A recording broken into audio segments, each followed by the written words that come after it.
E naturalmente sempre qui dal comune di Sant'Ani, in questo speciale che riguarda appunto sia il turismo ma soprattutto la cultura, sono in compagnia di Stefano Crispo, che è l'archeologo dei beni culturali qui della cooperativa Semata di Sant'Ani. Benvenuto.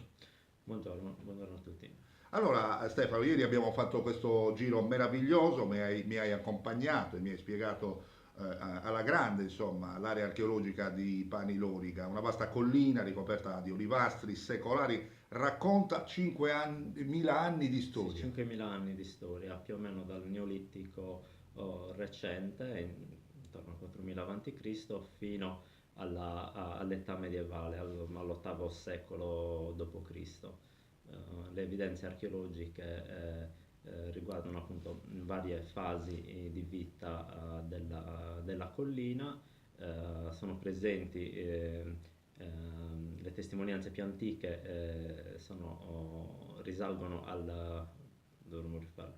Le testimonianze più antiche risalgono al Neolitico recente.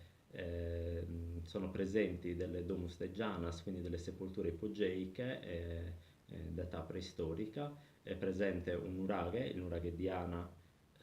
Sono presenti poi testimonianze di periodo fenicio. In particolare c'è una necropoli a incinerazione e a inumazione di periodo fenicio datata al VII-VI secolo a.C., poi un vasto abitato di periodo punico datato tra VI e III secolo a.C., relativa a necropoli punica con tombe a dromos e a camera ipogeica. Tombe che sono state riusate e riutilizzate anche in periodo medievale, in periodo bizantino, alcune testimonianze anche di periodo romano. Ecco Stefano, una curiosità, insomma, questi siti archeologici, naturalmente partendo prima da Sulchi, poi Sirai, erano tutti collegati allora?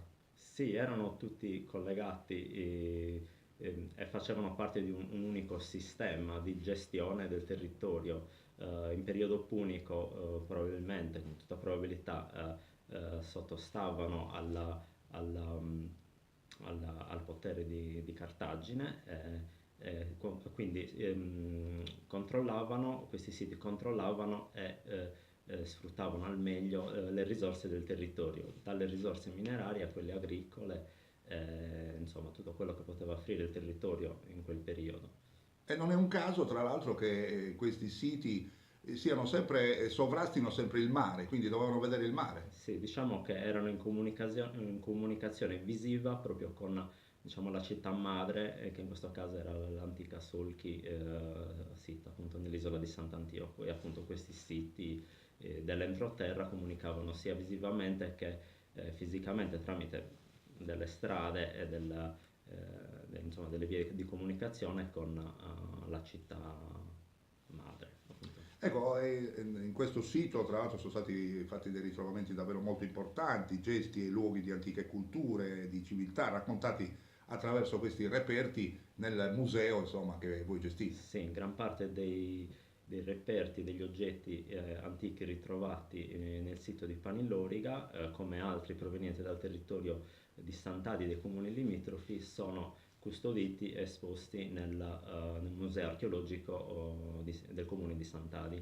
Ecco, come siete organizzati magari con i giovani studenti, con le scuole, vengono a visitarvi? Sì, sì, vengono a visitare sia scolaresche che insomma, gruppi di studenti, ma tantissimi turisti, sia locali, cioè sia sardi che italiani, ma anche chiaramente vengono da tutto il mondo, insomma. Ecco, intanto qua siamo in questa bella casa antica, così, Sì, una Sadomo casa, Antica. Saddomo antica, sì, che rappresenta insomma un po' la casa sarda di tutti i tempi. Sì, è un museo etnografico, proprietà attuale del comune di Sant'Adi. In passato era una proprietà, una casa privata, dove si svolgeva appunto la vita quotidiana di una famiglia di Sant'Adi. È una tipica casa sulcitana, si sviluppa su un unico livello, quindi un unico piano al piano terra, ha un grande cortile, una corte interna